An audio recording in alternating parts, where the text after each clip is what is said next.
How we doing, everybody? Tim from Ski Rex Media for the last time this season. I will, of course, be back this next season, and we are here for the season finale, but I'm not doing the season finale alone this year. I don't think I did it alone last year either, actually. I don't remember.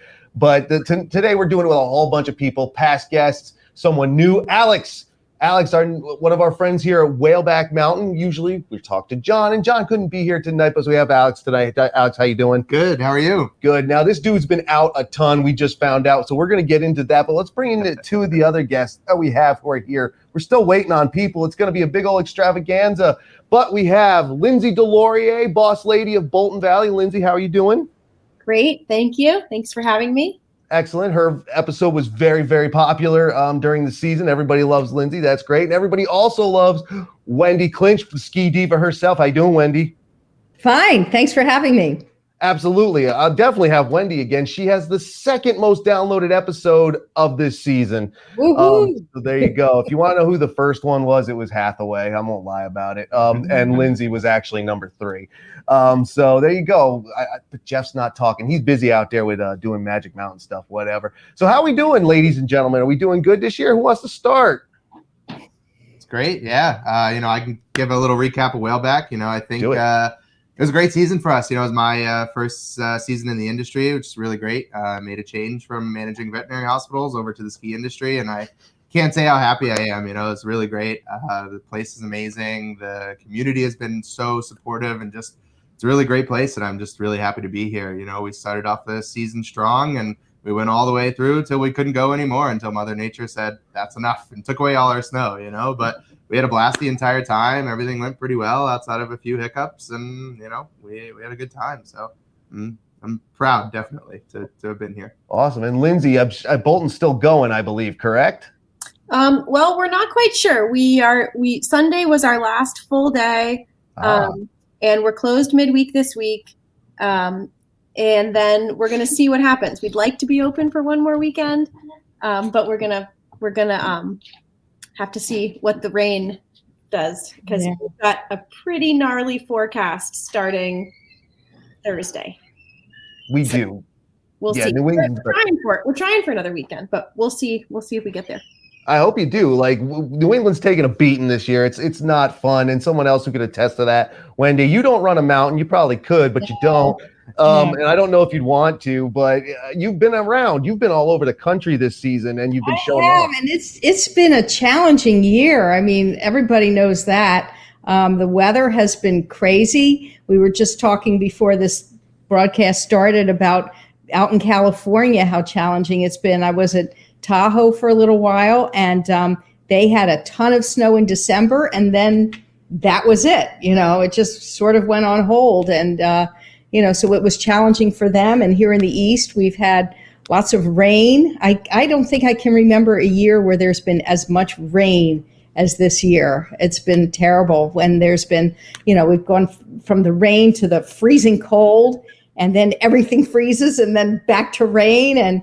So it's been tough. It's been tough. I don't personally have as many ski days as I've had in previous years. And a lot of that is because the weather has just been such a mess, so it's a shame. I still hate to see the season end, as I'm sure everybody here does, and anybody who's listening. And, I go into reverse, seasonal affective disorder. They have that when the weather's getting colder. I get it at this time of year when the weather warms up, because I love skiing so much, and I hate to see the season end. Absolutely. And it is kind of a bummer. I agree with that 100%. It's like, geez, spring is fun. Summer can be fun. Fall can be fun. But, man, the winter is fun. But some people are still out there doing it. Alex and I were just watching people going up Whaleback here on foot. You ladies into that at all? Oh, for sure. I'm not. I'm too old for that. That's why God invented ski lifts for me. I was skiing today. I was down at Stratton today, and the coverage is still pretty good, but it gets some mashed potatoes in around noontime, and there's a lot of brownish snow, and that's a little, that's not great. You feel like your skis are getting a stone grinding as you're going through. But the coverage wasn't bad, and I still had a good time. but you look out, from the mountain, and there's no snow anywhere. Just these little stripes on the trails, and so it's winding down. It is. It's getting pretty thin, and we are going to see people like going up Whaleback here. I know Bolton's going to have people going up, and you all, Lindsay and I talked about this during her episode. They really embrace, touring and stuff like that. So you expect to have, Lindsay, more people up there through the spring, I'm sure, and into the summer if you got something up there people can touch, right?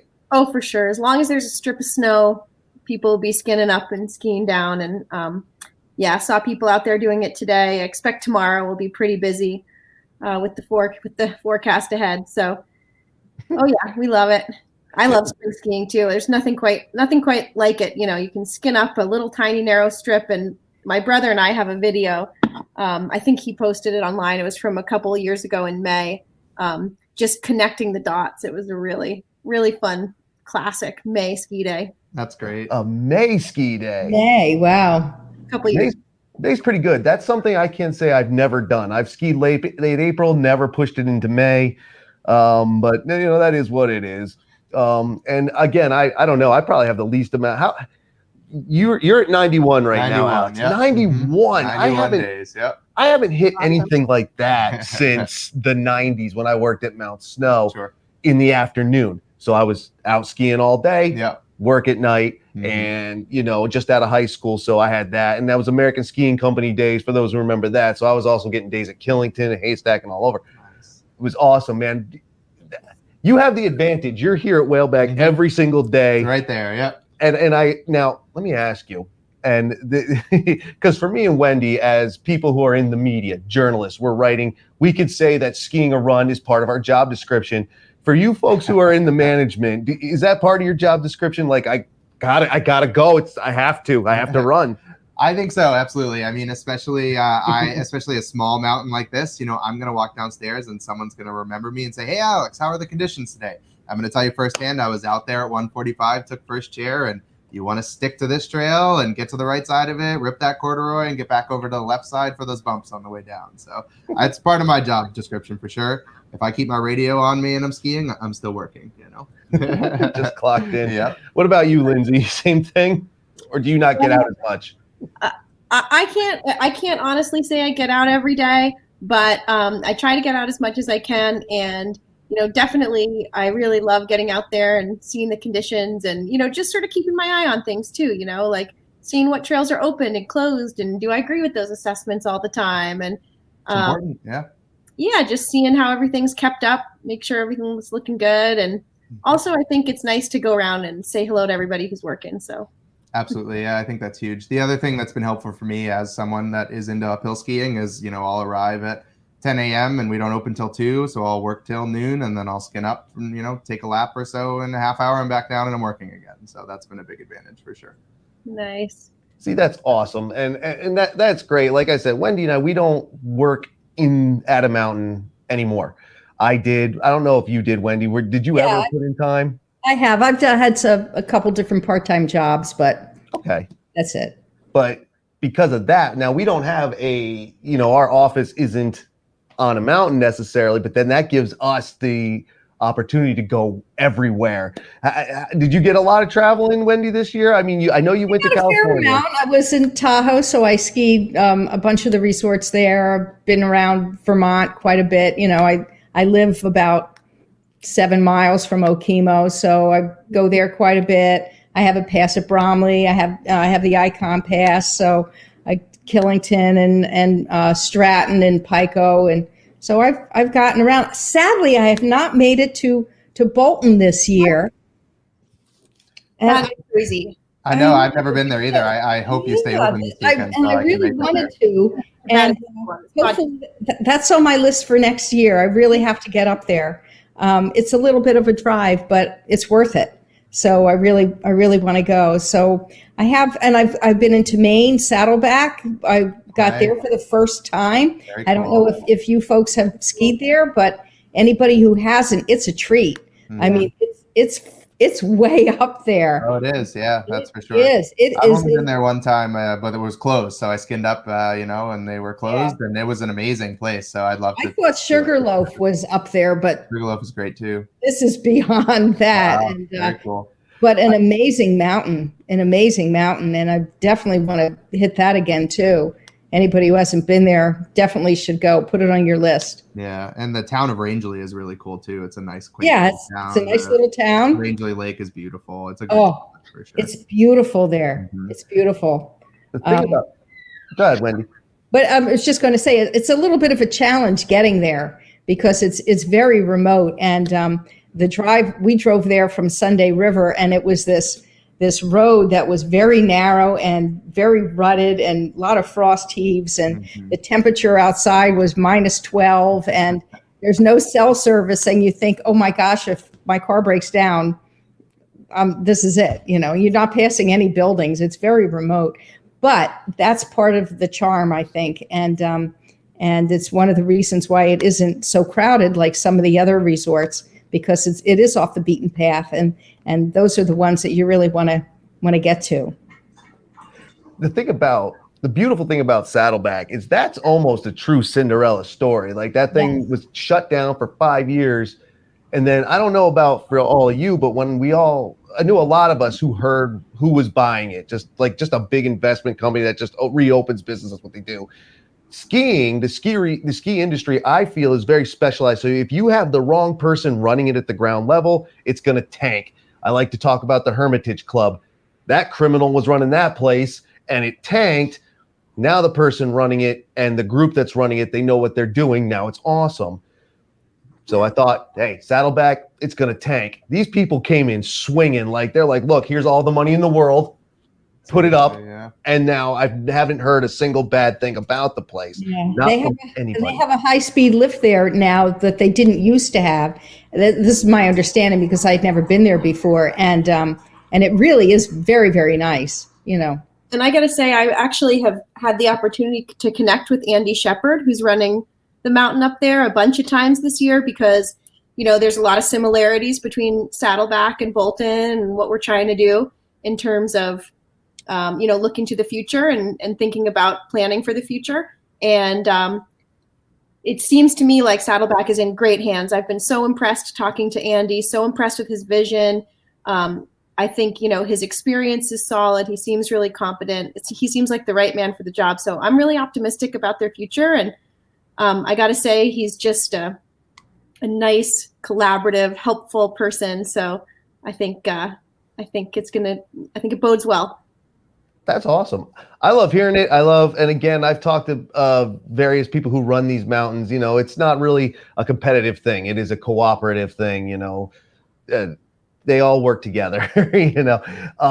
Saddleback, awesome. It's fun. Now, okay, I don't want to say this because since the other two said it, I didn't get to Bolton Valley this year either. It wasn't my fault. It was COVID-19. Everybody else is blaming it for everything. So I am so offended by everybody on this podcast. What was that? You missed out. I said I'm so offended. We did, and I hate myself for it. Next year, definitely. I hate myself for it because I'll put Bolton Valley in my personal top 3 straight up. Wow. I love it there, and it's such a great. It's even hard for me to describe how great the place is. I loved every minute of it, and I had a bad day there. I tell people, they're like, so Bolton sucks? I'm like, no, I suck. The mountain is amazing, and it's really great. The setup, the location, all the different runs, the terrain, everything, primo. I love the place. And not just because Lindsay's here. I mean that. I would say that even if she wasn't here. And just because Alex is here and we're sitting in Whaleback doesn't mean this is also one of my favorite places. And I'm not really sure beyond that, because I like a lot of places, but because I, like Wendy, got to bounce around for a while. I was on the Indy Pass as well. I was using Indy Pass, so I was at Waterville. I was at J. I went to Suicide Six. I went to Magic. I went to all these other places when I wasn't sick in bed for a month. It was real. Tell everybody COVID was real because I had it and it sucked. And Lindsay had it twice. I know that. We talked about that the last time. Wow. Yeah. And I didn't have it as bad as you though. Mine was just like a head cold. Yeah, she's tough. I'm a wuss. And I'm not gonna lie about it. I got tougher. Omicron. There you go. So a lot of different things going on around here. Oh, wait a minute. I got to bring in this person right now because this one of my friends, Brian, Falutin Ski Bum Podcast. Brian, how you doing? Tim. We've already started. Everybody. Yeah, sorry, I was late. I was helping get the kids to bed. So no problem. Being a dad takes priority over being a jackass with your friends. Sadly, that's a very sad reality. Yes, at least if you're a good dad, at least aspiring to be a good dad, which is all I am trying to be these days. I'm sure you're doing fine, ladies and gentlemen. Brian from the Falutin Ski Bums. We've done each other's programs 2 or 3 times each. Lindsay DesLauriers, whom you have spoken to, so you know Lindsay. her. Nice to see you again. Wendy Clinch, the Ski Diva, skidiva.com. Hey, Wendy. Hey, nice to meet you. And then I think we actually met before, when like it was only 2.5 years ago, but it was before the world just went wonky at Sugarbush. I think we skied together in December of 2019. Oh, that's possible. Yes. Yeah, I look at that trip with such fond memories because it was like this was the last time life was normal. Are you talking about the one where we skied at night? No, it was during the day. Oh, okay. I think there was a night portion to it. Yeah. Yeah, I think there was that trip. Okay. Good. So Yeah. Nice to see you again. Nice to see you. And then to my right is Alex. He's the business manager here at Whaleback, the Hey, wonderful Alex. Whaleback Hey, Mountain. Brian. Nice to meet you. Nice to meet you too. Believe me, dude, if you ever get the chance to get up here in New Hampshire, do it. You won't regret it. Absolutely. This year has just this season again. I heard you mention COVID as an excuse, and I'm using it too because this year between parenting, real life, like my real job, and COVID, it was just like I feel like the winter was gone in a snap. Yeah. Like, it was It was February bad. didn't exist to me. Like it just was like everybody was sick at home. We were just chucking sickness back and forth. It was just like weird. It was just like, and all of a sudden it's March, and then March was kind of underwhelming for ski folks because it was like, hey, it's a great day in the first week, and then all of a sudden it's going to rain, be 65 degrees, and everything's going to melt, and then it's going to freeze up again. It's going to be 60 degrees again, then rain. It's just, what are you going to do? I mean, you play the hand you dealt, but you can still complain about it. That's what we do. It's April, and it's like right now where I am, it's 47 degrees and rainy, which is the most useless weather for everybody. This is Where not are good for you? anyone. You can't go outside and hang out in the sun. You can't ski. You can't do anything. Where are you that it's like that? I am in New Jersey in Oh, a basement. okay. Oddly enough, I do not know Brian from New Jersey. I know this. I live south of where he lives now. So our paths may have crossed, but I don't know. If you have to be New Jersey, I'm at probably like the best spot because I'm right by the beach. I'm like a mile and a half from the beach. I can ride my bike there, which is nice. So it's great for the kids in the summertime. But from October to like April, it's awful. That's New Jersey for you, man. Hey, and if our number one ski resort could stop catching fire or shutting down for whatever reasons, like we'll be okay. But good old big snow, we were there the day it opened in December of 2019, a magical month. We were there when it opened. Beautiful. Everyone was super excited. They're like, this is the first and last first chair ever. And then it's like COVID. Then it reopens. How was it open for maybe 7-8 months? And then they had the fire in there and they shut down again. So it's just, the place is cursed. I think it took them 15 years to get it open because they started building it in 2005, I think. Yeah. Wow. And then the financial crisis hit. They stopped the building process there because the ownership company had 2 buildings, that one and one in DC. They chose the DC one to go ahead with it. And then like 2015, 2016, they fired it back up again. 2019, it opens. 2020, COVID. Like the place is cursed. Like it's just cursed. And the fire this year or last year. And they're hopefully reopening Memorial Day-ish. So that's what they hope. And I hope so too. I was telling Alex about that too. I was like, I swear there's a whole colony of black cats living under that place. And I'm not going during Memorial Day weekend. A, it's going to be super busy. It's going to be stupid busy. And B, I'm scared it's going to fall on me. So I'm not going right away. But Brian, I think you can agree the place is pretty cool all in all, though. It is actually really cool. It's surprisingly awesome. I mean, it's weird because you're driving in one of the most congested, busiest, highway-ish Jersey swamp areas, and you drive up to a mall next to the Brendan Byrne Arena, which was like where the Devils used to play. You park in a parking garage. You go into a mall. You go into an elevator, and then you go inside to Big Snow, and they've got it set up awesome. I mean, you have your little bracelet. You can like use your lockers with your bracelet. And I took my son there probably before it shut down originally, and his face when you go out of the locker room into the snow is one of the coolest things, because you're like, you don't realize you're in a mall. You don't realize you're in a swamp in New Jersey. You're like, oh my God, I am on real snow. Like, this is so cool. And his face, like he walked in there, he was like, oh my God. He's like, does Santa live here? Because there's a little house. He's like, that's not where Santa lives. There's going to be a weird bearded guy in there, but it's not Santa. There were a few weird bearded guys the day I was there. It's New Jersey. And that's one of the parts I like about New Jersey. You never know what you're going to find or when you're going to find it, man. Even in your neck of the woods. You've been to a few rest areas, haven't you? I've been to more than a few. Every last thing, including where is it on the Parkway? The one that's named after Bon Jovi. What a they just renamed them career. all. They just spent valuable tax dollars renaming all the rest areas. Yep, the Bon like James Jovi Gandolfini. I live right by the Bon Jovi one, actually. Yeah, not even joking. Like, if you're gonna live by one, live by the Bon Jovi one, man. Living on a prayer, man. It could be worse. They say Jersey, which exit? Isn't that the joke? It's a joke we deserve. Yeah. I was exit 88 when that still existed. It doesn't exist anymore. It's exit like 89 now. Brickish, right? Brickish, yeah. I had to take that to go to Jackson. I lived in Jackson, so okay. I lived right around the bend, well, not far from Great Adventure. So for you roller coaster people, there you go.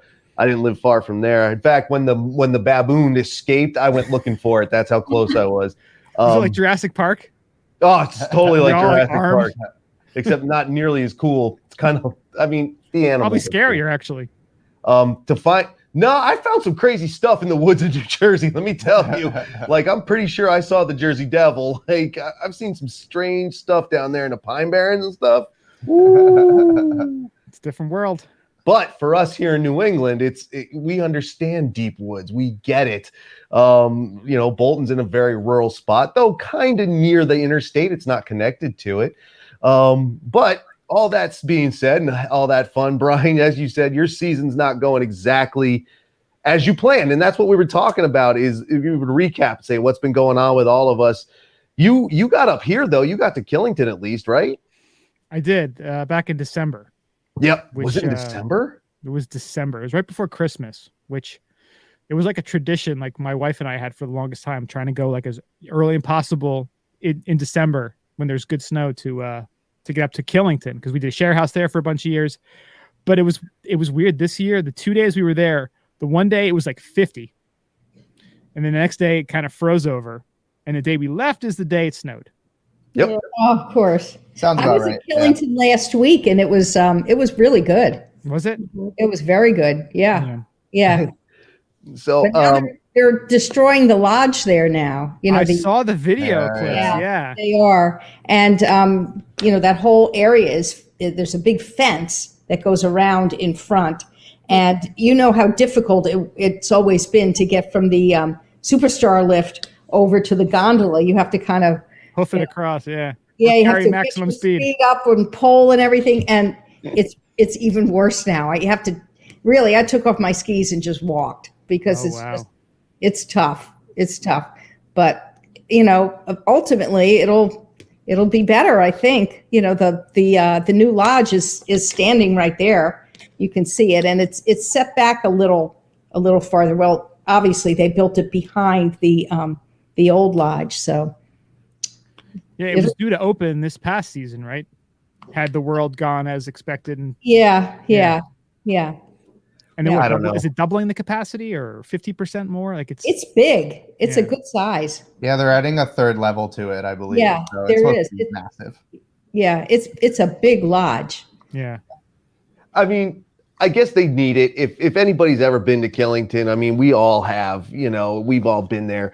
It's a big place. It's the biggest in New England, and I think that's one of the things, though, building that monstrosity. That's what's kind of one of the things driving me away to places like Bolton Valley, man. I mean, I don't know. How do you guys feel about that? Are you cool with the big corporate machine? And I'm not trying to be that guy. I'm just making jokes. But the point stands, you know, are you into that, or are you starting to move back out to smaller places like Bolton Valley or even Magic or all the other Indy Pass places that I don't know if Wendy and I don't think Alex has an Indy Pass. I don't remember if Brian does, and I don't remember if Lindsay does either. Yeah, we're the Indy. We're on the Indy. Yeah, Bolton is. Yeah. I had my Indy Pass this year. We've Good. talked to Doug a few times. Doug Fish on the podcast. I love that guy. I love what he's done. Mm-hmm. I love everything about the Indy Pass.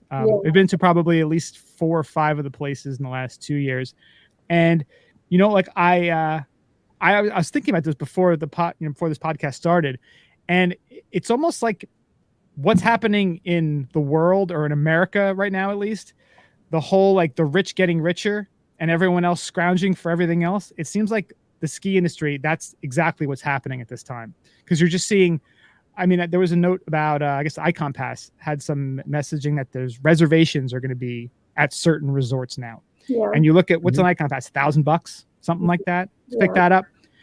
I mean, how many people are you pricing out, you know, at that level? If you got a family of 4, 5, 6, like, can you drop $6,000 for ski passes? Yeah. I mean, are you making less than $500,000 a year? Like it's getting ludicrous is what it's doing. And don't forget charging for parking too.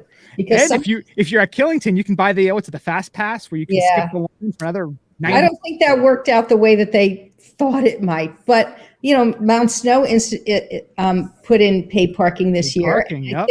I think a lot of the other resorts are going to follow. It's pretty common out west. Yeah. And I think that's going to be happening in the East, at least for the more corporate resorts anyway. I got a midweek pass at Bromley this year. And it's a very sweet mountain, and I really like it. I get as I said before, I live fairly close to Okemo, which is one of the epic resorts. I live between Okemo and Killington. And so it makes it very easy to go there, which is why I have the pass. But I'm not loving the crowds. And I'm not loving a lot of stuff that's been going on at these the resorts here, you know, the big corporate resorts. The traffic in Ludlow, the town not too far from me, has been absolutely horrific. You know, they sold so many of these passes, but so many more people are coming, and the infrastructure in Vermont, the local infrastructure, is not set up to handle it. Well, you know, even up at Stowe, not far from Bolton, the traffic jams up there have been horrible, and it's mostly on the weekends, but nonetheless, it's just been awful. And then the issue too with getting people to work too, like having enough people, enough staff to facilitate all these people. I can't go to town to go to the grocery store. You know, I can't go to town to go to the mailbox. Mm-hmm. You know, it's local people can't get out of their driveways to go about their business. So it's been a tough year for that. But I've been loving going down to Bromley. It's quiet. It's more old school. It's like skiing used to be that I remember just a few short years ago, you know. So it's changed. I feel like it changed so much in the last probably 5 years. It has. In the past few years, it's changed tremendously. And I don't know how it's ever going to go back. I'm wondering if people are going to start turning away more from these big resorts and going more to the family-owned places like Bolton and the smaller places. Maybe this is a shot in the arm that they because many of them have been suffering for a number of years, and this may be having people like me turning to smaller, more independent places. So, you know, there is that. I can tell you that, you know, we have seen some of that at Bolton because we are so close to Stowe, like you said, and also to Sugarbush. So, you know, we are seeing people who are making the choice to go to the smaller, more independent resorts, you know, like Bolton. I imagine Smugs is seeing some of the same thing in our area. And yeah, I think you're right. I mean, I think overall it's been kind of good for us. And, you know, I just encourage people who want that different experience to seek it out because, you know, like you said, you know, those of us who are, well, Bolton is really mid-size, but the mid-size and smaller, the independents, the ski areas that don't have, like a large sort of corporate backer with a lot of access to capital, who we have to sort of survive on our, live within our means and survive somewhat more frugally. Every skier makes a difference for us. And, we're really focused on reinvesting the money that we can back into the ski area to, really start to try to address deferred maintenance, start to make improvements. And so we're going to turn everything back into the ski area. And I think it's an opportunity for us to keep improving. It's a battle against age, not just for the ski areas like Bolton, but really for all ski areas, because, most ski areas are 50, 60 years old now. And our infrastructure is, a lot of our infrastructure is that old too. So, just like our country, like our interstates, like our highways, like ski areas are all part of the same. We're all sort of put in and around the same era, and we're all struggling with this aging infrastructure. And so, this differentiation in the market, I think, is good for the independents, and hopefully will help us have the resources to keep going and to keep improving and to make this, next phase something really positive. Yeah. I hope that works out for everybody. And again, we can even turn to Alex for this, because now we're talking smaller, much smaller than Bolton Valley, and not. God, when it comes to proximity, there's not like Epic and Icons right around the bend. Like Stowe is, you go down, you take 2 lefts, and you're there from Bolton. Yeah, we're the closest ski area to Stowe. You know. Oh well. Yeah, here at Whaleback, we don't have that problem. Nope. I can tell you, we did see a handful of people that got turned away at Sunapee and also Pat's Peak. This on the weekends, they would come here at 10 a.m. and say, we got turned away from Sunapee and we wanted to try this place out anyway, and then they loved it, and they just kept coming back. I can, kind of go both ways with this crazy corporation. There is nothing better to me than skiing at a place like Whaleback or some of these smaller or mid-sized resorts. I'm telling you, we get a powder day on Friday, and that following Wednesday, I'm still finding stashes in the woods, and you don't get that anywhere else. I was in California last week skiing Mammoth, and, we got a powder day on, it was Monday morning, and we were a little late. I think we got out at 9, the lift started at 8:30, and there were no more fresh lines left. And that is a massive place, and it just has so many people that were there, and there's no more fresh lines. So to me, to be able to lap that chair for hours on end without waiting in a line and to hit those powder stashes 4, 5, 6 days later is just huge to me. I know everybody that works here anyway, but the lifty that sits at the top will yell to someone that's 5 chairs down and say, "Chris," and they start playing rock, paper, scissors as they're coming up the lift. And you don't get that at these other places. And I think just to have that, not only that, real soul of skiing that we have here, but also the really unbeatable terrain and unbeatable conditions when they're here, and Mother Nature cooperates with us, is just huge. And you don't get that at those other places. And to speak to your point about Stowe, before I worked here, it was 3 years ago, I think I was an Epic Pass holder. And on a powder day at Stowe, it was a great day. It was 1.5 feet of snow, but I left my house at 8 a.m. and it put me there around 10. And I got there at like 12:30, I think. The traffic was so bad. And, you shoot up 89, no problem. And you get off that exit there and you sit. Then you sit for hours on end. And these Lamborghinis are spinning out trying to go up these hills and they can't make it up. And I'm not exaggerating. It literally was a Lamborghini that was holding up this hour, 3-4 hour long traffic line. Wow. And that to me is just not what it's about. I don't want to sit in the car for that long to get a half day of skiing when I can go 15 minutes from my house to here and ski for 8 hours if I don't have to work anyway, and not wait in a line and just, get great conditions and smiley, happy people the whole time. There's nothing like that to me. Hop on 89 instead of taking a left to Stowe off the interstate, take a right and go to Bolton. Next time I will, that's for sure. Absolutely. I'm wondering if some of these old defunct ski areas will start coming back now, because people are looking for more of that kind of experience. I saw recently that Brody just sold that. Yeah. And I think there was some kind of something in the deal that said it couldn't operate as a ski area, but they're not sure how accurate that is. It may be that they can, and it would be nice if places started coming back and that had the smaller ski experience to offer. Oh, definitely. Brody would be interesting. In fact, I'd like to know so much more about that at ground level. I got to meet Brian Fairbank up at the who runs Cranmore and Bromley and what's the third one? Jiminy Peak, I think. Yep, and I got to meet him and his son, and up at the Hall of Fame event up north, up Renton Woods, and they were the ones who had Brody up until now, I think. And I was like, if they can't make it work, why can't they make it work? Because they've got so much cool stuff going on. So I'm kind of interested. Plus, you're not wrong with, like, I think, there's been rumors about Bosquet down there in Massachusetts. What's going to happen to that? And I think the Schaefers have a hand in that. Berkshire East and Catamount. And what is it? Snow Valley down there in between Bromley and Stratton. That's back on the market. I have a ski area like 5 miles away from me that's for sale. I've driven by that before. Weren't you going to buy that, Tim? Plymouth I Notch? wanted to buy that so bad. What happened to your GoFundMe?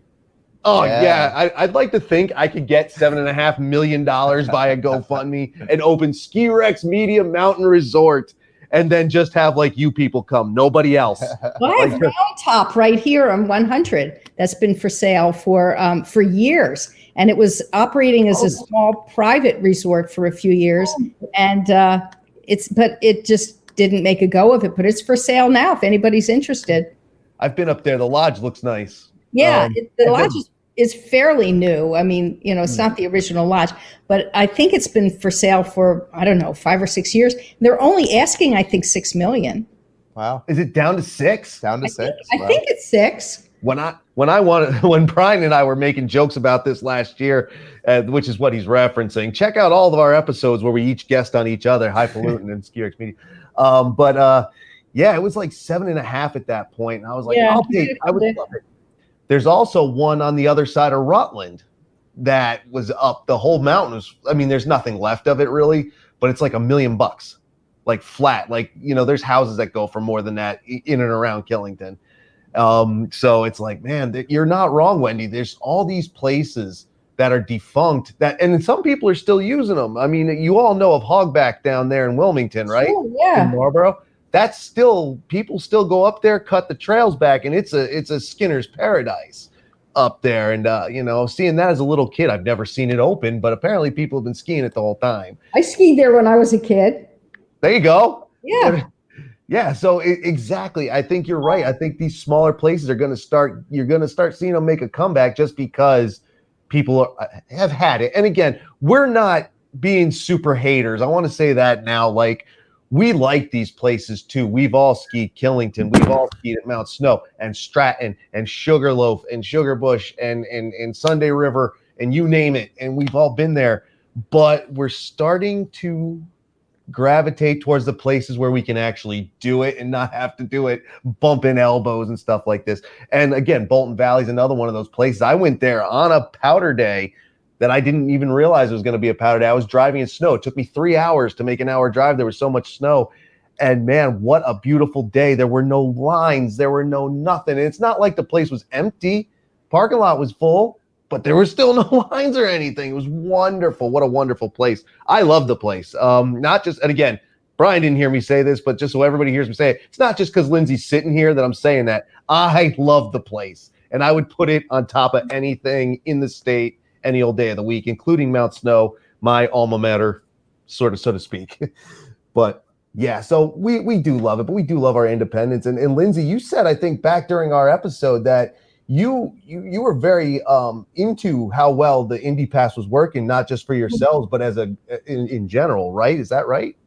Oh yeah. I mean, the Indy Pass has been great. I think Doug has been, I think it's really revolutionary because ski areas like Bolton, we offer a great experience. We're kind of in his resort category. He's got a couple categories of resorts that he works with or ski areas that he works with. And we're kind of in the destination resort category up here with the hotel and all the amenities. But, we're not really big enough to be on some of the more major passes. And so he's just really drawing attention to us. And I feel like what he's done with, curating a really nice list of ski areas and ski resorts so that, you can plan weekends around the Indy Pass resorts. It's been great for us. It's given us a collective identity. I think people are really getting into it as the kind of alternative pass. And we've seen a lot of people have found Bolton through the Indy Pass, which has been really, really fun. So I'm super stoked with it. I love it. We're in it for the long haul with Doug for sure. Awesome. And I love the Indy Pass too. I love Doug. Brian loves Doug. And Brian, you said something, and Mario as well said something that I think you both said it. I agree with. It has, as Lindsay said, people have found Bolton because of it. You have found places because of it, right? That was you who said stuff like that, right? Yeah, I mean by where I am, Shawnee Mountain in Pennsylvania, that's on the Indy Pass, and for me, that's probably the closest like real ski area I can get to. Mm-hmm. And I went there with my son a couple times last year. He was 3 last year. He's 4 now. Went there once this year, and I hadn't skied there before the Indy Pass since I was in 7th grade. I went night skiing once, and I had no idea how to ski. I went down the bunny slope. I remember seeing it, being like, "Oh my God, that was the hill." I would just go straight down, and it was in March. There was a big slush moat at the bottom, and that's how I would slow down. And I went back there. So again, that was 19 a long million years ago. Went there with my son, and I was like, "Oh my God!" Like, these kind of places are the places that made you fall in love with skiing when you were younger. These little family-run places that have an ambiance, a smell, an experience. Like there's all your senses are fired off, and you go and you leave with something when you go to these places. Again, Killington's great, Stowe's great. All these places are great, but you come back with more of a little more sanitary experience, a lot in the negative column. Some stuff definitely in the positive column, but those days at those smaller family-run resorts, they have a different feel to them. Like I'm going to remember this because of all these 5 senses hit me, and I'm not going to forget that. And I had those experiences this year, exact same thing, and it was amazing. Like they really do have something unique and special versus the big kind of corporate monolith places. Because again, look at what Vail's doing. They are trying to create something that's formulaic. They can just kind of mold and twist and turn to make it have the same experience, whether you're at Whistler, whether you're at Mount Snow, wherever you're going. And for some people, that's awesome. They love that. They fly in their private jet. They pick up their rental skis. They have an awesome, weekend. Great. But as someone who's a skier who loves everything about the sport, there is a very different feel to those indie resorts versus the big corporate ones. And I feel like one of the things that people, often they jump to the conclusion that, just because it's a bigger corporate resort, the skiing is bigger, the skiing is better. But the skiing at a lot of these independent resorts is really awesome. I would advocate for Bolton skiing, but not just Bolton. A lot of these independent resorts are really funky and, have just amazing terrain and character. And like somebody was saying earlier, you can find powder stashes. There's lots of glades. Oftentimes, there's a lot to explore, and I just think that we always get a lot of credit for our character, and I love that, and for the story, behind our resorts. But I also just want to make a plug for just our straight up skiing, which is super rad and really, really fun, and not to be overlooked, not to be missed. No, what's the point of going to a place with 5,000 feet of vertical if you're in line 3/4 of the time? Yeah. Like, what's the fun in that? Right. Yeah. You go to a place with 1,000 feet and you're just lapping it all day.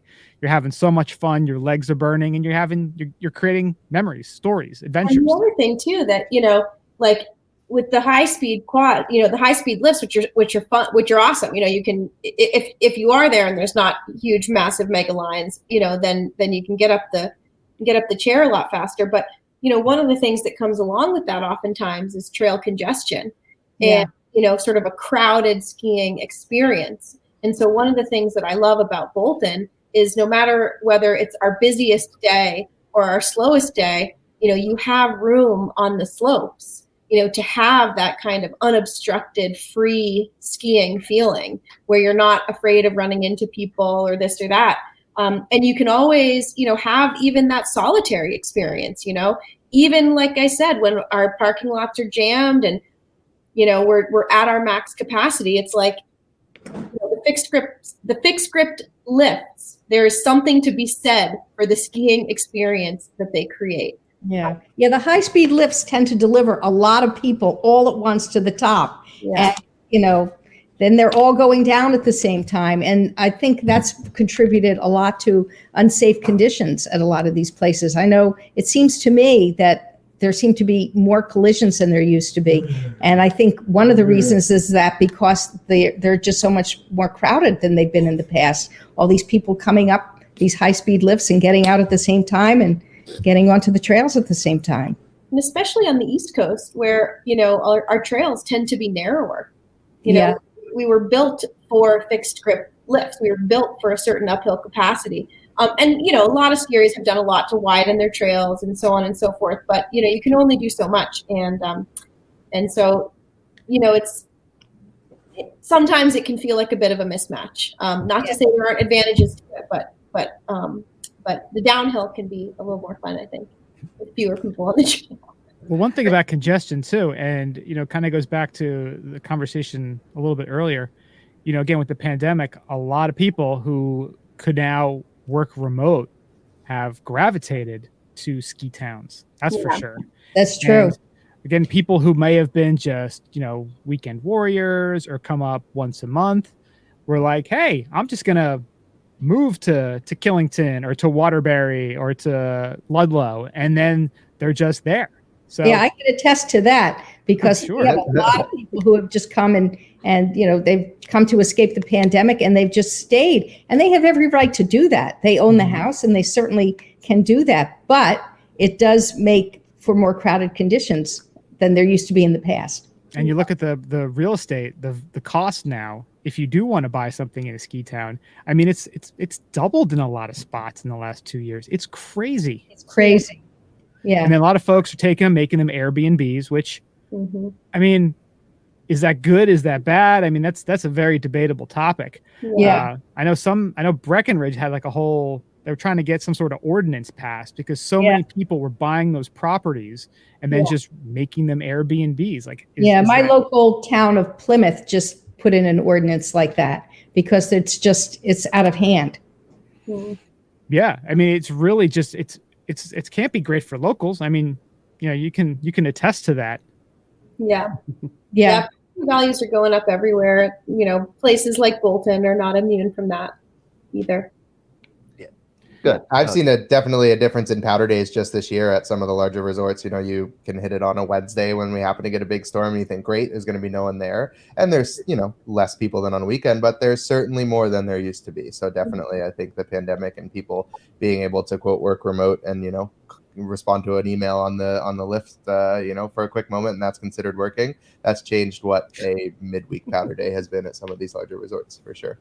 Yeah, and I understand that the resorts need to have people come. It's not a bad thing for them because they do need to make money. Right. And they need to have people there, and if people don't come, then we can't enjoy the mountain because they're not going to stay in business. So I understand that.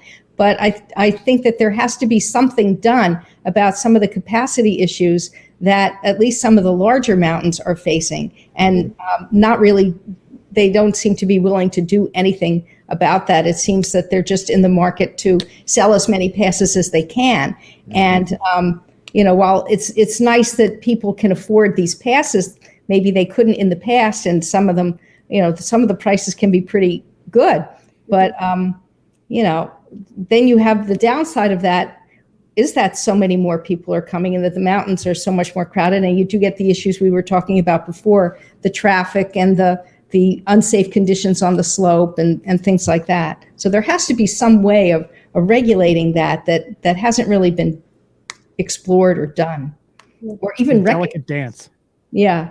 Really, to get the right level of people versus the right amount of money being spent, income coming in to keep the resorts in the black. So, yeah, I mean, I wonder how if we are in the post-pandemic world, wherever we are in that spectrum, will it go back to normal, or will things keep kind of progressing in the same direction it's going? It's a good question. Yeah. I mean, I know that first year, I know everyone was kind of freaking out that 2020, 2021 winter. They're like, all right, we think we're going to be able to do this, but we don't know. And then things started going okay. And then last year was, kind of a little more back to normal. And again, it's insane to assume what's going to happen by November, because who knows? Putin could nuke us all. We have no idea. Hopefully not, but you never know. Right. And that's one of the beautiful things about living this far north in New England. We've never been a nuclear target, not during the Cold War, not during the New War, although there is one in Connecticut. There is a nuclear target in Connecticut during the Cold War. It's not there anymore, I would assume. I don't know. That was a funny thing though about the pandemic. I made that joke.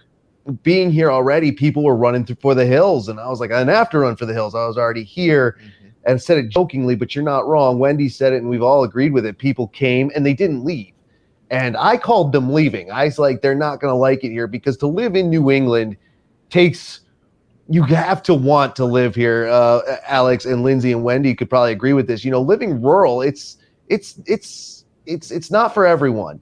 I can say that, and we know that because New York City has 9 million people. Vermont has 670,000. That's with the influx. Like there's more cows here than people, and that's cool. I love cows, and I love all the different types of cows we get.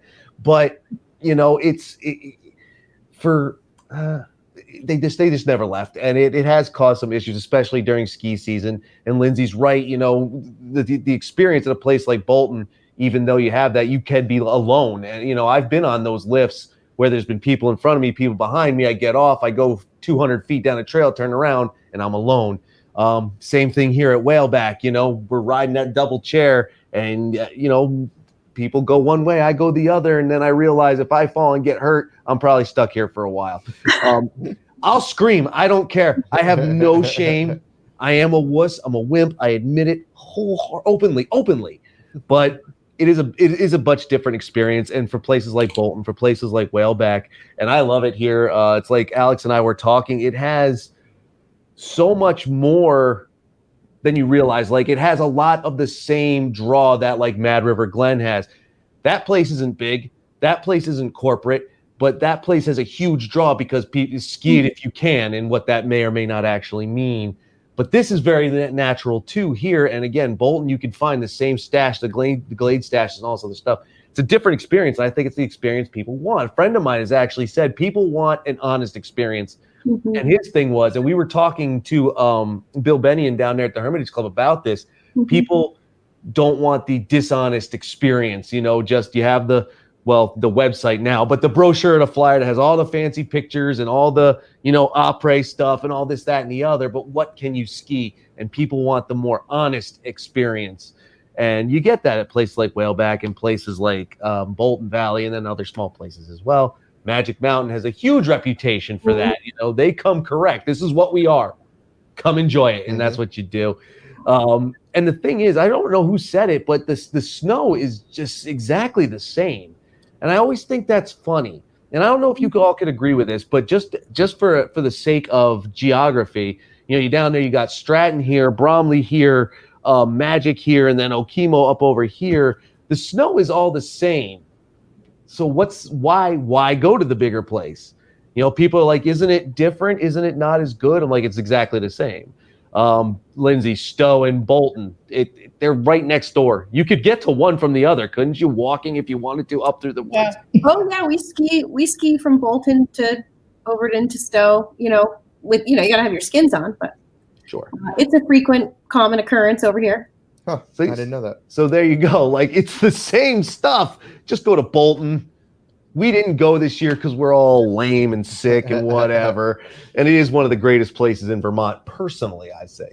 But kidding aside, definitely go there. But kidding aside, the experience is so awesome. And I spent most of this season at smaller places, riding the Indy Pass, like I said. And again, for the people who work here, who are getting, 91 days because it's right outside and part of your job description. But, Wendy and I were out clocking miles. until the gas prices went up. How does that affected? Like, we'll start with Lindsay and Alex on this one. How has the gas gone up affected you? Like, did you see your numbers drop because of that? Not yet, but I think, inflation in general and, just the current climate right now is, it's nerve-wracking as we think about next year and what the next year or 2 years are going to look like. I think it came late enough in the season this year. There's always a delayed reaction, let's say, or, I think there's a delayed reaction to that kind of thing. So I don't think we saw the effects of it this year, but we'll certainly see as we go into next year. And, also our, one of the offshoots of that is our expenses are going up. So trying to balance the books for a small area like us in the face of what's happening in the world today and in the economy today is, maybe it'll be easy, maybe it'll shake out, or maybe it'll be a real challenge. And we're watching it pretty closely, really trying to think strategically about how to approach the next budget cycle. Totally. Yeah, I'll piggyback off of everything that Lindsay said. I mean, we didn't, see much of an impact of it because I think that we closed like right before the real hike in the gas prices. So, we're lucky in that sense. From a personal standpoint, yeah, absolutely. I'd love to go hit Jay one more time this year, but that's 5 hours of driving, and I'm not sure that I want to fill my gas tank for that, But yeah, moving into the off season with all this maintenance that we have scheduled and things that we have to do in order to keep all these lifts running, we are concerned that these prices are just going to continue to rise, and even just down to something as silly as shipping. When we need this new part for the T-bar, and it's going to have to be freight shipped from wherever it is, and it's going to be a lot of money to do so. So we're trying. The supply chain challenges are real. Absolutely, we're having a hard time getting things that we're trying to buy. Mm-hmm. We're looking at delays, which could impact us. Absolutely. Yeah, we were right under the wire at the start of the season here with just this one silly little bar that we needed that, just needed to be shipped from Ohio or something like that. And they said it could arrive in, 7 to 46 days or something like that. And that was the beginning of December. And thank goodness it came in like right the week before Christmas, and the company was right there to install it, and we got lucky. But who knows if it was that 42-day mark, it would have been, what would it, end of January, early February, and that it would stop the lift from running. So something like that is concerning. All that kind of uncertainty, and all the inflation and everything that's happening, it certainly puts a lot of pressure on us as we try to set our season's pass prices right now. Absolutely, both early with our spring pass sale, which runs through the 12th, which I think is like next week. And, we decided to come out with the same prices this spring as we did last year. We made that decision, a while back. We saw that there was some inflation, but we felt like that was the right move for us at this time. But now as we're looking at the next deadline, pricing is complex right now in this world. And it's just, there's a lot of hard decisions that are going to have to be made, coming out of the pandemic, coming out of the supply chain shortages, with everything that's going on geopolitically. It's a lot. I agree, absolutely. And, one of our, core missions is to keep skiing affordable and accessible to everybody, and we don't want to price these people out. So we did something very similar. Our early bird spring slash sale is very similar to last year's spring prices. Mm-hmm. And we want to be able to continue to offer that as long as we possibly can for everyone, because we don't want anyone to be priced out of skiing or snowboarding. We want them, if they want to do it, we want to find a way to get them out here. So, we just hope that we can continue to do so. So if you're out there and you haven't bought your season pass yet for next year, definitely do so. Absolutely. Whaleback's on sale really early till the 15th. Till the 15th of April. Only 200, I think. 200 right. to get in. I might get in. We're getting down to less than 100 now, last I checked. So better get in there. Throw in a free gas card. There you go. Yeah. See, and it's funny that, Brian, you say that. The reason I wanted to start with them being at the, those who are here in the offices doing the running of the place. Now there's the other three of us who are the consumer. Now, I've already been given a few poser nudges jokingly, and I love being called a poser. I love when people call me a poser. I'm like, I'm the poser. I'm doing it, and I can prove it. But people have already nudged me about it because they're like, dude, it just snowed at Jay. Bolton's still open. Killington is still open. I'm like, yeah, dude, but it's costing me far more than it should ever have cost to fill up my car is this big. It should never cost $45 to fill my little Matchbox car. Yeah. How are you all doing? The two on the bottom, how are you all faring with that? I would imagine that part of like, yeah, I could go do that, but do I want to spend the cash to get there? Especially from Jersey, if you're going to come all the way up to New England, you know? Yeah. I mean, I'm a big believer in life is short when it comes to stuff like that. If it's going to be an extra $20, it's going to be extra $20. You know, like I'll find it somewhere. When I really felt it, I went up to Hunter a few weeks ago up in upstate New York. And for me, it's about a 3-hour drive to get there. And I remember I stopped at the rest area on the New York Thruway, and I was like $4.59 for regular. That was like that week. I think it's probably the second week of March where like every day it was up like 30 cents. Mm-hmm. And I was just like, oh my God. Like, again, I drive an old Subaru. I'm like, but it does leak gas, unfortunately. I'm like, what's it going to be tomorrow? I'm like, I better just fill up now because who knows what it's going to be. And then on the way back, I saw one of those little town gas stations, $5.09 for regular. Yep. I think that was the highest that I saw. And then things started kind of backing off a little bit. But, you know, again, it's winter, you know, what do we get? 4 months if we're lucky. Yeah. I'm like, I don't care. I will find a way. I'll eat some ramen. I will, you know, I'll eat oatmeal every day. Now we're talking. Like, listen to this guy. Is too important. Good life decisions. Yeah. You find a way. I'm fortunate in that I don't live far from skiing, so it really isn't an issue for me, but I do wonder how people manage, and a lot of people who do come to Vermont from Connecticut or New Jersey or whatever, they have these huge SUVs that they have to fill up, and oh my gosh, it has to cost them a fortune. But there are a lot of people who that doesn't seem to bother, so that's okay. I mean, I drove down to Stratton today. That's a 45-minute drive for me, and I don't even think about it, you know, as life is short and you do make your choices, and skiing is very important to me, and I'm just going to go do it. This, you know. Taxes, not as important as skiing. And I wonder with gas prices and everything, if the cost of airfare is gonna start to really climb, and maybe the drive vacation, driving 3 hours relative to, taking a plane out west or for an out west vacation or something like that, maybe that calculus will play in as well, next year. We'll see.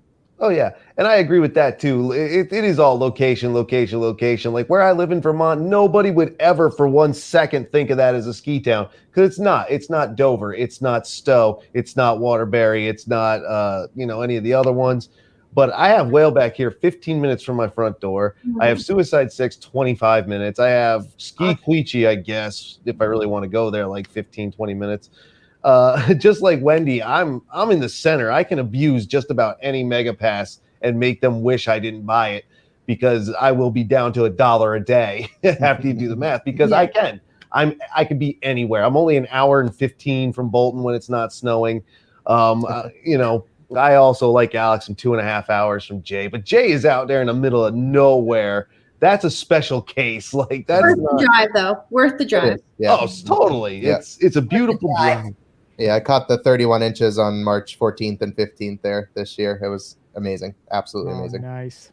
Yeah, nothing like being jealous of someone who has 91. Mm-hmm. 91. Yeah. 91. How are you still walking, man? Is that a record? I'm thinking about that. Feeling it. Yesterday going all the way from the top to the bottom of Killington, and I'm like, woo, that wasn't too bad. I've been doing this for 91 days, so I'm good. I got it. Was that Especially a record for you? From California last week with the elevation, changes coming back to New England. It's like, this is nothing. No big deal. Yeah, I only have 70 days this year, nice. which is down for me. I'm usually close to 90, but this year, things got in the way. And I hear you. Yeah. So. I'm a big mountain biker in the summer too, so my legs don't really get a break. I just kind of move right on to the next thing. So sweet. You're going to come up to Bolton and check out our new park, I assume. I would love to. Yeah. That'd be great. Better do it. Lift I will. This is your first year you guys are doing that? It's our second year with Lift. Yeah. Cool. Oh, very cool. Awesome. Yeah, we've been partnering with Gravity Logic, the trail builders, best in the world. And hopefully we'll finish our first sort of phase of new trails by the end of this summer. We're hoping to have our top to bottom beginner trail ready by July. We've got a blue jump trail under construction now, another blue hybrid. We've got a bunch of stuff that went in last year. Very cool. It's going to be, it's pretty rad up here. Did you see a big turnout last year? Did you get a lot of people? We saw a pretty good turnout. We hit the numbers that, so Gravity Logic, when they come in, they sort of give you your targets for each year. So we hit our target for a year one. Wow. Actually, we thought was great given how, I don't know if you remember last summer. It was wet. Everything was wet. The weather in the summer as you are in the winter, but it was a wet summer. Oh, yeah. It was just raining. It slowed down our trail building and definitely depressed visitation. So we were very happy to hit our target even in all that sloggy rain. That's huge, yeah. And do you guys do rentals there as well? Yeah, full rentals, lessons, the whole gamut. It's like a ski area in the summer with a bike park. Oh, perfect. Yeah.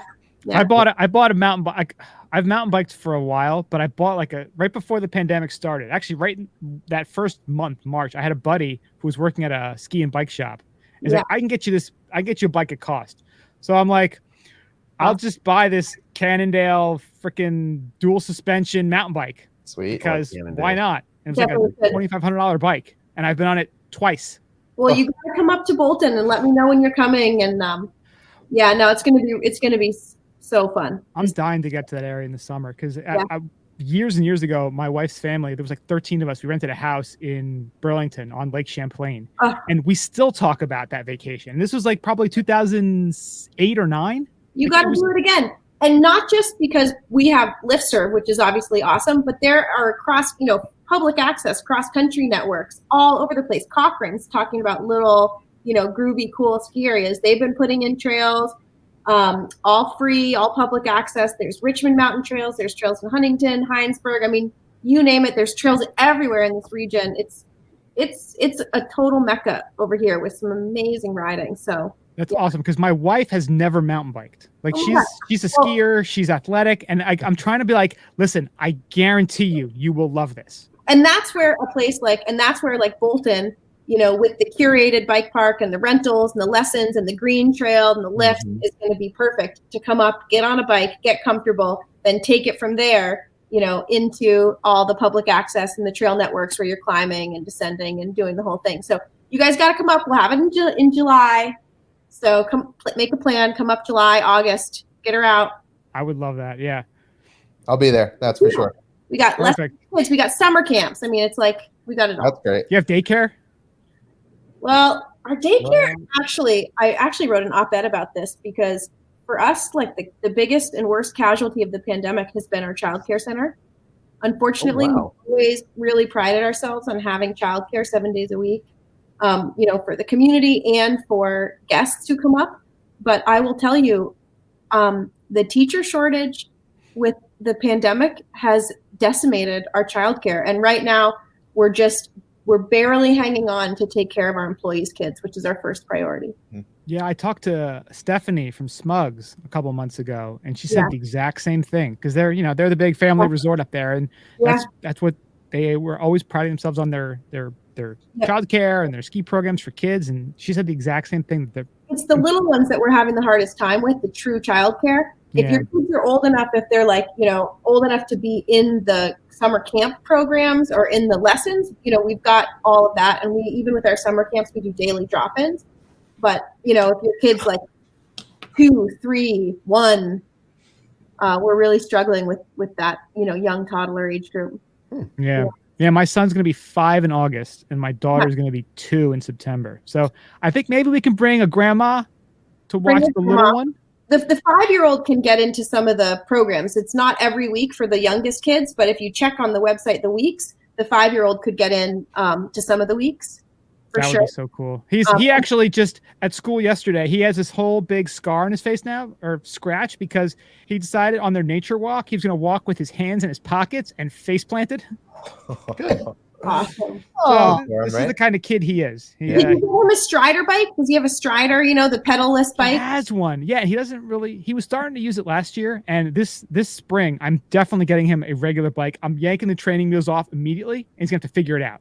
Nice. It's cool. There's the high school by it. us. They have a grass, like pretty decent sloping hill. And Mhm. everybody around here is like, that's how we taught our kids to ride bikes. You just throw them on that hill. After a day, they figure it out. That's awesome. I love that. So yeah, that's my my next objective for April, May is to get him on a bike. Cool. I would love to check out mountain biking, but I suck at it. I have done it on and off since the 90s. We even did it in gym class, like back in high really? school. Wow. Oh yeah, That's cool. one of the beautiful things about going to high school in rural Vermont, and I think though, Lindsay, I think grew up here. Wendy, you didn't grow up here, but you might have grown up in a rural place. We get to do crazy stuff in gym classes that most people don't do. I learned how to cross country ski in gym class. I learned how to mountain bike in gym class. Did you square dance in gym class? I was just about to say we learned how to square dance. Don't know why they taught us that. Vermont. What was that? I still don't know why they taught us that. It was a requirement in this state. It must have been years. in New Jersey too, because that's where I grew up, and we had to do it. And like everyone I talked to, they're like, I mean, I did go to a couple cowboy bars, and I could have learned those moves. It's not like I had to spend time in gym class. It's like, hey, we're playing floor hockey or square dancing, and it's like square dancing. I'm like, come on. Hey man, if you're gonna learn to boot scoot, if you're gonna learn to do that boot scoot and boogie, man, why not do it at school? Like that's fine, man. She thinks my tractor's sexy. Like, come on. Oh, she definitely doesn't think that. Kenny Chesney. I know her. She told me. She's like, that dude's crazy. No, I would try to do it. And again, you know, mountain biking is so big now. Like it is huge now. Like every mountain, I feel like is starting to like it's off. It's not a whaleback thing yet. Like you all are going disc golf first. Disc golf first. Yep, absolutely. Good. We've had people out here looking at it. It's definitely something that is, you know, in our thoughts in the future. We definitely need to focus on our winter infrastructure first, and just the general maintenance and increasing our snowmaking, and, you know, just some bigger updates to the winter side of things before we can really look at the summer. But, you know, there are trails out there. If you can get yourself up, you can go down them too. So, and something I've done, you know, and it's a long ride up, that's for sure. But there's some gnarly trails down there if you want to go down. Going back to, you know, backpedaling a little bit here, but back to Lindsay's point about the terrain, you know, it's 700 feet of vertical, and it's a small mountain. So that 700 feet of vertical can come at you fast, and you can rip some serious terrain, both on the snow and on your mountain bike if you are crazy enough to go down that on your mountain bike. I'm going to come down and check out your mountain bike trails. I like the sound of it. It's gnarly. I'll come up with you. Well, you got to work for it, but it's worth it for sure. I'll Lindsay, come watch from the bottom. Lindsay, do you feel like it's and I guess Alex too, do you feel like having summer operations is almost a requirement now based on just cost? And I mean, granted, there are additional costs to summer programs as well, but does it seem necessary? Our calculus for Bolton Valley is that it is necessary, if for no other reason than to de-risk the business overall. You know, I mean, I think like if, you know, like with anything, if you put all your eggs in one basket, you know, then you're just adding risk to your operation. And like, look at this winter, you know, you're going to have a low snow winter, and, you know, you're going to have conditions that are beyond your control, periodically, probably at least once every 4 or 5 years. And, you know, putting yourself in a position where you have to, you know, live for 12 months on the revenue that you bring in just 4 months of the year. And, you know, like you were mentioning earlier about Whaleback, there are a lot of expenses that, you know, that are necessary in the summer to prepare for winter, and just to maintain the infrastructure, to pay taxes on it, to, you know, take care of the deferred maintenance, to keep your staff. So for us, you know, we don't have any illusion that our summer business will be as robust as our winter business. But if we could get our summer business to where we're covering our summer expenses, that would be a great thing, and that's our goal. How about employees? Because I know there's been such a shortage everywhere this year. Are you having any difficulty with that? Is it any different in the winter and the summer for you? It's a little bit easier in the summer, you know, broadly speaking, because in the winter we have so many more employees than even now with our, you know, much more robust summer operation. We still, you know, have less than half the number of employees in the summer. So we're able to carry a lot of those employees. We've actually increased the number of year-round positions that we've had, which has been great. A lot of people really want to work year-round. They don't want to be, on the seasonal train. So it's a little bit easier for us to retain our winter employees into the summer. That being said, there are some positions in the summer that don't exactly mirror the winter, and we are struggling to find some of those positions. I'm thinking specifically of like a machine operator, or there are positions where traditionally in the winter we've relied heavily on, like the J1 program, the visa program, and I'm thinking about, like some kitchen staff. I'm thinking about like housekeeping, and we're struggling to find that, that locally. So we have some pretty serious and some pretty concerning gaps right now going into this summer, but man, it was a real struggle this winter. We were really understaffed, and our staff shouldered a lot of burden. A lot of people had to work a lot of hours, and you could feel it by the end of the season.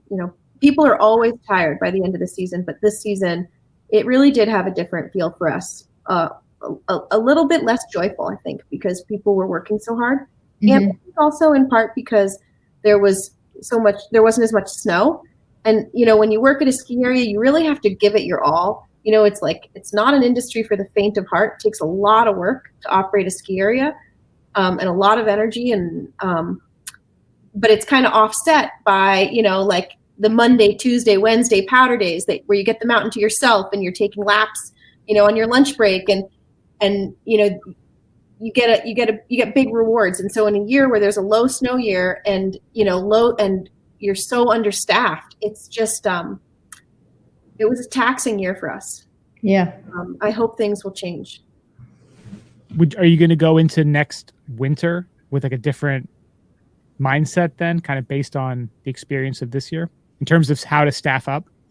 Well, we're going to start earlier, but the truth is we always start as early as we can, and we try to staff. I mean, we're asking ourselves, so Bolton has always relied much less than other ski areas on the J1 visa or the the foreign worker programs. We've been able to staff mostly locally. I think like in the past we've had 20 has been the most number of foreign workers we brought in, which is tiny, minuscule. Last year, there's been some, it's been a little trickier through the pandemic. Last year, I think we only had maybe 10 or 12 J1 students come. And you have to provide housing. So, there's some logistical challenges around bringing in a lot of student visa workers, but we're really looking hard we recently bought an old bed and breakfast inn, or, building that used to be a bed and breakfast. We converted that into employee housing. We're trying to think of every strategy we can to, attract more people to work here. And we're also asking ourselves, can we / should we, increase the number of J1 students that we bring in, because we are struggling so hard to find staff. We're looking at our wages, we're looking at our benefits, we're looking at everything that we can do to be competitive, to try to attract workers. But it's brutal out there for employers right now. It really is. I agree, absolutely. I think the one saving grace that we have, and it was just pure luck, is that the next street over is a lawn maintenance company that has seasonal workers as well that need jobs in the winter. So we partnered with them this year, and we got enough staff to cover our entire lift operations and front desk. So that was a saving grace. I posted on, just the regular, like you do for any other, job posting on Indeed and Facebook and all the rest. And I think I got 4 applicants, and if I had only done that, I would have had not even a quarter of what I needed for the staff. So that was our saving grace, is that company that we partnered with.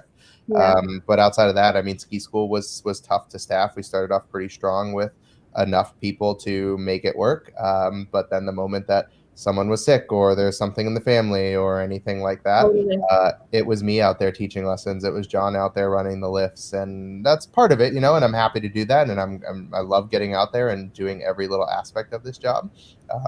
But there was a solid 2.5 weeks where I was either a lift operator, I did snowmaking, I taught lessons, I ran the front desk, you name it. I did everything in those 2 weeks. So yes and no is the answer to that question, I guess. What you said about, people getting sick too. I mean, the Omicron wave in December and January, exacerbating the understaffing that we were already experiencing. It went through each department.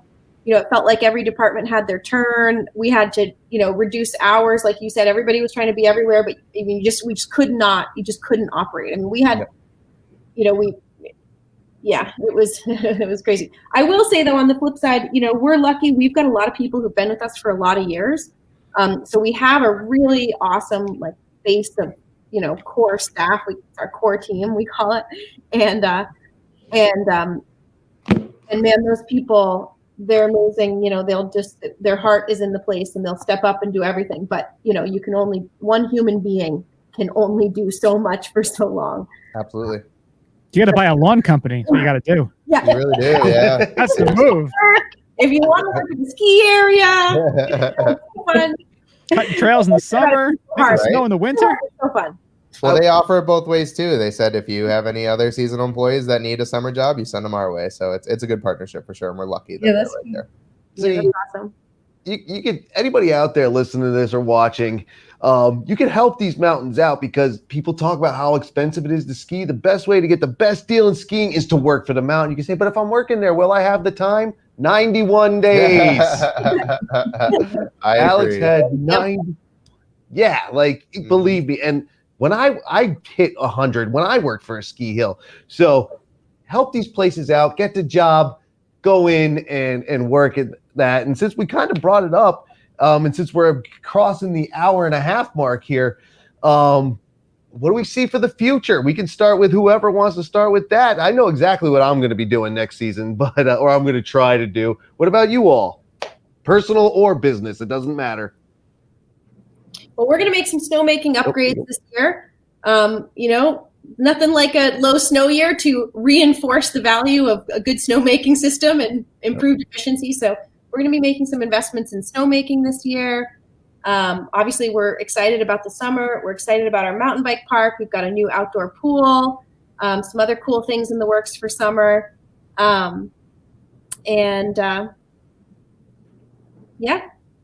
cool. It's going to, I think next year, my understanding is it's going to start snowing in November. It's going to stay cold. It's going to continue snowing.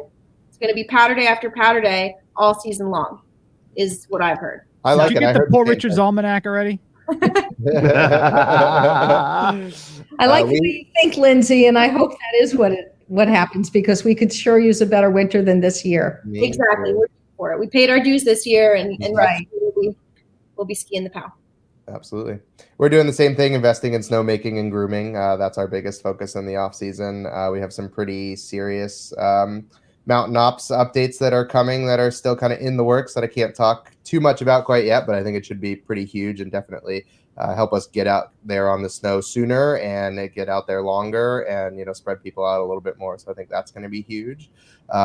Looking forward to the summer. We have beach volleyball courts that are being installed as soon as there's no more mud on the ground. So that's going to be huge. We're going to have a beach volleyball league. So that'll be a ton of fun. We're looking into, or we have the disc golf course that's being built as well. So they were out there just this week, actually hiking and mapping out the course. There's a big meeting about it tomorrow night for operational updates and that sort of thing. And they'll have it done by the fall. So probably be, if it's done early enough in the fall, we'll have a fall league or, some type of fun, Thursday night disc golf league or something like that. We're starting our big Friday night parties. We're going to go all year round with those. That's going to start as soon as it's warm enough to be out there on a Friday night. It's probably mid-May or so. And we're combining that with our Friday night open mics, which we're moving outdoors as soon as it's warm enough as well. So I'm thinking Fridays are just going to be a thing at Whaleback where you come and you play volleyball and you have beer at the outdoor bar and some food on the grill and listen to some great music. And outside of that, we have some really exciting new partnerships that we just finalized today, actually, but can't quite talk about it yet, but there are some exciting partnerships coming soon. So keep an eye out for that. End of this month, you'll know more. Awesome. And there you go for that. Wendy, what about you? How's the future? Well, I don't have anything as exciting as going on at Whaleback in Bolton, but the women over at the skidiva.com it's the largest online community of women who love to ski, and we have about 7,500 members, women from all over the country and really all over the world who want to come together and talk about skiing, both in the winter and the summer. And I can tell you that some of them are already starting to talk about what they're going to do next year, where they want to go, the gear that they want to, that they're looking into. And the stoke goes on all summer and it goes into the fall, and people are going to continue to be excited about skiing. And I'm excited about it already. The season's winding down, but I'm already excited about next year, and as are many of the women on the Ski Diva. So here's hoping for a better one. It's coming. It's coming. Yeah. Brian, what do you think? Well, I will tell you that I do live in the premier summer ski destination, New Jersey, because we have big snow. Water ski. Indoor. Got the indoor, assuming it reopens. I don't know. I keep talking to my wife. I'm like, I gotta move. We gotta move to like a ski town. Like, I can't drive 2 hours to take my son skiing. Like, it's bananas. Like, it's my favorite thing in the world to do. And long story short, like, we moved here, and before we had kids, like, it was right my wife was pregnant, and I was like, hey, it'll be just like it was when we were single. We'd go up to Vermont for long weekends every weekend. No big deal, right? When you have a kid. I'm so stupid. Like, I'm so dumb. I was not prepared for children. I'm an idiot. But, you kind of realize these things after the fact. So, and I'm like, I can't keep doing this. Like, my son, like, I got him skiing on his own this year, and it was like, I only got 9 days in, and which for me is like horrible. But I got him skiing on his own. And that to me was like the greatest accomplishment of my life. Cause he was following me down the hill, and it was like, it was amazing. Like, I felt like Frankenstein making his monster. Like, it was just the coolest thing. So I just need to get somewhere where I'm on the snow more, where I can focus on this podcast more, because I love doing it. It's a blast. People who listen to it like it, but there's so much. It's like, again, potential. What do you do with potential? Do you actually make it into something, or do you just kind of let it just squander and die off? So it's like you're house hunting in Vermont all summer. That's what I'm hearing. So. Well, I'm certainly going mountain biking in Bolton. Like, that's not even a question. All right, if everybody else is doing it, I'm gonna do it, but only after the beginner stuff opens. You can talk as much crap as you want now. Just come after July when we have our beginner. We'll start you out on the beginner. We'll take you through the progression. You can podcast about it. There you go. I will too. It's true, yeah. Mm-hmm. Don't think I won't. I love self-promotion and being shameless about it too. You can write off the expenses. Wink. You ain't kidding. Believe me, I'm expecting Mr. Auditor to come knock on the door. Like, really? I'll be like, it counts because it absolutely counts, Mr. Auditor or Miss Good Auditor. Day, sir. I'll be like, listen, I'm tax exempt. This is the church of skirexmedia.com. There we go. There's a little plug for you. So we all have great, like, I know what my goals are. I'm going to be here at Whaleback as much as I can. I'm going to be on the Indy going everywhere. The only other goals I have is to get south of the Mason-Dixon line. So expect to see me at Ober-Gatlinburg at least once this year. To get to a few places I haven't been, and to use both of my Indy days, maybe plus at Bolton, since I was a slacker this year. And I love that place. And Lindsay is like the greatest person ever in the world. Yeah, I definitely have to get up to Bolton next year. Yeah, we'll have a little, Ski Rex convoy. Yeah. Party at Bolton convoy. Nice. Dude, I would love that. I'll show up. Shoot, I'm ready for the party down at Big Snow this summer, man. We're going. Brian, you went with those guys last year. Shout out to those guys who weren't able to make it. There were going to be a couple of fans, so we could really round out. We have people who run mountains, us in the media. We're going to have more peeps, but not everybody can make it on a Tuesday night, and that's fine. That's okay. It's going to be a good season next season. I can't wait for next season. It should be good. But I say the season doesn't end. It's just the new year with so many more things you can do. Anybody else want to try grass skiing this year? Anybody else? I'll go for it. I need a new pair of rock skis first. There you go. Yeah, or an old pair of rock skis. There you go. Anybody else? No? Even if there's a dusting, fast grass. Totally, yeah. There you go. Yeah, You got that lawn company right there. Cut it nice and low. That's true. Yeah, they got a whole turf department. Maybe we can get some turf down the mountain. Could you Little Dawn dish soap and some water, and you're good to go. Used to do that as a kid. could you imagine having to manicure your ski slope like a dang golf course? Could you imagine? And then if you like to play golf, just do that. Well, all right then. Speaking of shameless plugs, I'm going to let everybody plug their stuff because everybody here tonight actually has something to plug, including myself. So we'll start here with Alex. Go ahead. Yeah, buy your 2022, 2023 Whaleback Mountain Pass. You know, get in there early while the price is low and support us and just help us grow. That's the biggest thing we need right now. There you go, Miss Lindsay. Ditto to that. Spring pass sale ends April 12th for Bolton Valley. Definitely going to be the lowest prices by far that you can get, as we were discussing earlier in the podcast. Get your mountain bike pass too, because now we got this rad Gravity Logic mountain bike park we're building.